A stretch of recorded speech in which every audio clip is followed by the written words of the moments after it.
Ito, Risa Hontiveros daw, bukas sa pagtakbo bilang Pangulo. Bukas daw siya. Yan po ang pahayag niya doon sa kanyang interview. Bukas siya na tumakbo bilang Pangulo para makalaban si Vice President Sara Duterte. Pero ang ginagawa nila, pinapa-impeach sila si Vice President Sara Duterte. So ibig sabihin, takot sila. Takot sila na makakatakbo ang Vice Presidente sa pagka-Pangulo. Dahil kapag si VP Sara Duterte ang makakalaban nila, ay hindi naman talaga sila mananalo at hindi nila kayang matalo si Vice President Sara Duterte. Kaya ayun na nga ni Drilon, tanggapin na po natin na si VP Sara Duterte ang pinakamalakas na kandidato sa pagkapangulo sa 2028. Si Drilon na po nagsabi niyan, yung mga kakampi nila na mga dilawan. Kaya pakinggan nyo po yung pahayag ni Risa Hontiveros na bukas daw siya sa pagtakbo bilang Pangulo. Alam ko matagal na po sila nagpapalakas. Na-interview na po ito dati na 2022 ba yun? Napanood ko yung video niya.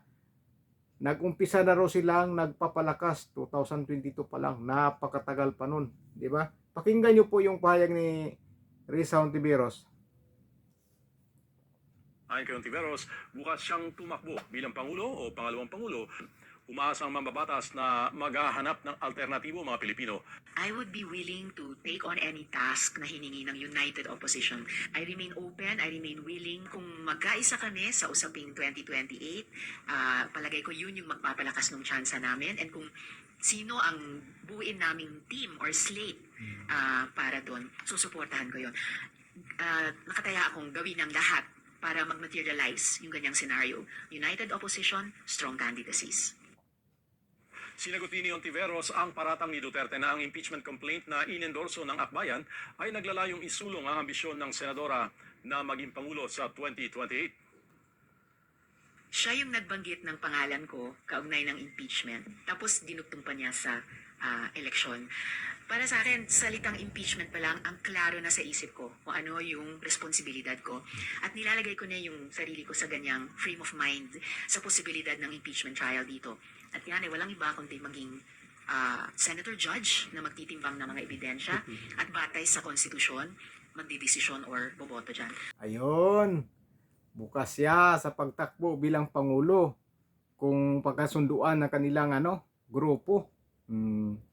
Pagkasunduan o talagang gustong-gusto niyang tumakbo pagkapangulo. At saka yung sinasabi niya pagdating sa impeachment bilang senator judge ay magtimbang-timbang daw ayon sa mga ebidensya. Magtimbang-timbang pa kaya ito pagdating sa impeachment laban kay VP Sara Duterte? Titimbangin pa kaya niya o talagang naka-fix na yung desisyon niya? Nabubuto ng yes para matanggal si VP Sara Duterte. Di ba? Sigurado na po yung yes na buto niyan para maalis si VP Sara Duterte. Sigurado niyan, huwag na kayong maniwala na sinasabing timbang-timbang. Dahil sila naman yung gusto na mapaalis ang Vice Presidente sa kanyang katungkulan at hindi makakatakbo sa 2028 presidential election. Grupo nila yan. Ano ba yung akbayan? Grupo niya yung akbayan nung nagsampa ng impeachment. Grupo niya yan. At dinidinay pa niya na inaano sa ni VP Sara Duterte na siya ang tatakbo pagkapangulo o sunod na pangulo. Tatakbo naman talaga yan. Yan talaga ang niyan. Yan si Lini, kinakausap na niya. Malamang hindi ang tatakbo si Lini. Bukod na lang kung mapilitan yan. Sigurado siya ang tatakbo dyan. Siya ang tatakbo dyan. Pagka hindi nila kayang patakbuhin si Lini Robredo para sa kanilang slate, sigurado siya po ang tatakbo. Lagi na po nagpaparinig na bukas siya. Ano pa ba ibig sabihin niya na bukas siya? Paulit-ulit niya ang sinasabi na bukas siya natatakbo bilang susunod na Pangulo. Di ba? Mahirap maintindihan niya na paulit-ulit niya ang sinasabi. So ibig sabihin, gustong-gusto niya talaga tumakbo sa pagkapangulo. Gustong-gusto niya, ulit-ulitin ba niyang sabihin niya na bukas siya kung hindi niya gusto, di ba? Gustong-gusto niya tumakbo. Ang problema, pinipilit ang sarili na tatakbo pagkapangulo o maging sunod na pangulo. Kahit ayaw naman ng tao sa kanya, ayaw ng tao. Kahit sa social media, pinagtawanan lang siya pag nagsasalita. Pero pinipilit pa rin ang ambisyon na magiging susunod na Pangulo. Ang problema, hindi naman mananalo dahil hindi na nila kayang talunin ang Vice Presidente. Hindi mananalo si Risa sa 2% na survey. Mananalo ka? Paano ka mananalo sa 2%? Sa 100 million katao, halimbawa lang sa 100 million na voters, sa 2%, ilan lang yung boto na yun sa kanya sa 2% lang? 200,000? O 400,000 na buboto sa kanya? O di ba, paano ka mananalo niyan? 2% yung ratings. Kahit mag 5% po yan, 10% po yan, hindi pa rin siya mananalo. Pero pinipili talaga ang sarili. Sigurado po, gustong-gusto tumakbo dyan. Alam mo bakit? Ulit-ulit sabihin eh. Ulit-ulit na niya yan na bukas siya. Di ba? Ano ibig sabihin yan? Di ba? Pagpaparinig na gusto niya talagang tumakbo sa pagkapangulo. Gustong-gusto talaga niya. Dinay-dinay pa na kung sino mapili sa kanilang slit o mapag-usapan na magiging ano nila, manok. Pero yung ulit-ulit niya na pagsasalita na bukas sa pagtakbo sa pagkapangulo ay yan po ay gusto niya. Sariling ano niyan, ambisyon niya yan ambisyon niya yan. So baka sariling interest niya yan. Ang problema nga, kahit tumakbo naman o makakatakbo yan, hindi naman mananalo. Yan ang problema dyan. Siguro pinipilit yan dahil gusto talagang humawak ng Malacanang, hawakan niyang Malacanang. Pero pag yan at makakatakbo at hindi mananalo, mawawala na yan ang pwesto sa gobyerno. Diyan na po ang makakaupo siya ng trono doon sa kanilang pamamahay. Makakaupo siya ng trono pero sa pamamahay lang nila. Dahil kapag nakakatakbo yan at hindi naman talaga mananalo, wala na yan siyang pwesto. Baka balik na naman sa kalsada yan, magrally-rally na naman. Dahil yan naman siya dati, lagi lang yan na nagpo-protest sa kalsada. Dati, totoo lang, binubuto ko yan siya eh. Binubuto ko po talaga siya. Ilang beses ko yan binuto. Nung hindi siya nanalo, sunod, di nanalo, binuto ko yan. Pero nakita ko ngayon na grabe pala. May sariling interest po pala talaga. May pansariling interest. May pansariling interest. Tinulungan pa nga ni Vice President Sara Duterte yan kaya nanalo, di ba? Sinabihan ni Vice President Sara Duterte yan na tumawag sa kanya yan si Tiberos humingi ng tulong ng tumakbo senador. Tinulungan ni Vice President Sara Duterte kaya nanalo. Di ba? Kinumpronta yan ni Vice President Sara Duterte doon sa Senado na yan si Risa Hontiveros tumawag sa kanya humingi ng tulong dahil 2 beses na yata yan siya hindi nananalo. Tumakbo yan hindi nananalo. Kaya nung pangatlo yata yon, tumawag kay Vice President Sara Duterte doon sa Davao humingi ng tulong dahil tatakbo ulit ng pagkasenador. Ayun, nanalo. Tinulungan ni Vice President Sara Duterte. Pero ngayon, grabe po ang hinahangad. Grabe po ang pangarap. Grabe po ang pansariling interes. Ang tindi po. Paparinig na o nagpapahiwatig na bukas pagtakbo. Ay na lang sabihin na, opo, tatakbo ako sa pagka-pangulo. Sabihin na lang gano'n, hindi yung bukas dahil ilang beses na po binabanggit niyan. Kaya kayo mga kababayan, pipiliin nyo ba to si Risa kapag tumakbo? Nasa inyo na rin po kung piliin nyo yan. Kung sa palagay nyo naniniwala kayo sa mga sinasabi niya, piliin nyo. Pero kung ako ang tatanungin, hindi ko pipiliin. Ba't ko naman siya pipiliin? Andyan si VP Sara Duterte, ang Agila ng Mindanao. Yan po ang magpapalipad sa bansa, mag-aangat sa bansang Pilipinas.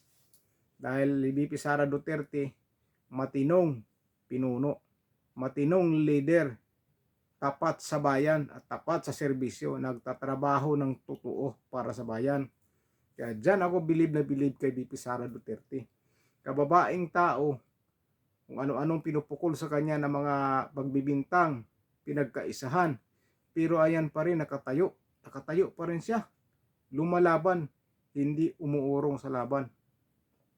Hindi umuurong sa mga problema o mga pagsubok sa buhay. Yan ang dapat magiging leader ng bansa. Yan po talaga. Dahil sigurado kung ano man ang mangyari sa bansa, mga problema, Hindi susuko ang ating Pangulo kung magiging Pangulo ang Vice Presidente na si Vice President Sara Duterte. Yan si Hontiveros. Kahit makakatakbo yan o tumakbo yan talaga bilang Pangulo, kahit ilang beses niya tumakbo, hindi niya matatalo si Vice President Sara Duterte. Kahit nga si Basti lang makakalaban niya hindi niya matatalo. Kahit si Pulong Duterte pa makakalaban niya, hindi siya mananalo. Dahil solid na po ang suporta ng mga Pilipino, lalo na sa Visayas at Mindanao. Solid na po yan sa mga Duterte. Dahil naniniwala po talaga ang taong bayan ng Duterte lang ang makakahon sa bansa natin at makakapagpatanggal ng anumang mga anomalya ngayon sa bansa na nangyari sa atin ngayon. Kaya anong masasabi nyo dito mga kabayan? Ang sinasabi ni Hontiveros, sinasabi pa niya na magtimbang-timbang daw ayon sa batay sa mga ebidensya kapag sa impeachment ni VP Sara Duterte. Timbang-timbang, huwag kayo maniwala dyan na titimbang-timbangin pa niya yan. Huwag kayo maniwala. Tapos may nakita pa ko sa mga Facebook na sinabi daw ni Drillo na tanggapin natin na si Vice President Sara Duterte talaga ang pinakamalakas na kandidato sa pagdating ng 2028 presidential election. Ayon daw yan ni Franklin Drilon. Ikakampi nila yan Pero ewan ko lang kung totoo yan. Basta diyan ko nakikita sa Facebook. Pero totoo siguro kasi marami po yan. Marami pong post na nakikita ko na sinabi nga ni Drilon daw natanggapin na lang daw nila na si VP Sara Duterte ang pinakamalakas na kandidato. Siya naman talaga pinakamalakas Siya talaga ang pinakamalakas kandidato sa pagdating ng 2028. Dahil siya po ang pipiliin ng taong bayan. Siya po talaga.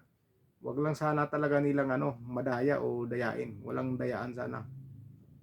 Pero ngayon, kaya ang ginagawa nila, impeachment. Impeachment kasi yan ang tanging dahilan o yan lang ang tanging paraan para matalo nila si Vice Presidente Sara Duterte.